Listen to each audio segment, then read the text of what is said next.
শেষ জামানায় ঈমান ধরে রাখার জন্য শুধু আমল যথেষ্ট নয়, পড়াশোনা করতে হবে, ইলম অর্জন করতে হবে। একটা বিষয় আপনি পড়েন, পড়াশোনা করে তারপরে ওটা আমল করার চেষ্টা করেন, দেখবেন আপনি অনেক মজা পাচ্ছেন, স্বাদ পাচ্ছেন। নর্মালি অভ্যাসগতভাবে আমল করতে থাকলে স্বাদ পাবেন না। আশা করি আমি বোঝাতে পেরেছি। তবে মূল বিষয়টা হচ্ছে আল্লাহর ফরজ ওয়াজিব এবং আল্লাহর জিকির, কোরআন, আল্লাহর জিকির, আল্লাহওয়ালা মানুষের সহবত। সন্তান হকের পথে চলে, বাবা মা চলে না, নামাজ কালাম পড়ে, পরিপূর্ণ ইসলাম ফলো করে না। এখন সন্তান কি করবে?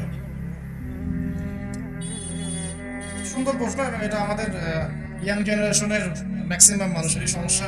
যারা হেদায়েতের পথে আসছে হয়তো পারিবারিক সাপোর্টটা পাচ্ছে না। তো এইসব ক্ষেত্রে আমার নাসিহত হচ্ছে যে প্রথমত তাদের সাথে তর্ক করা যাবে না। পিতামাতার সাথে তর্ক করে কোনো লাভ নাই। কারণ আপনি আমি যত বড়ই হয়ে যাই না কেন,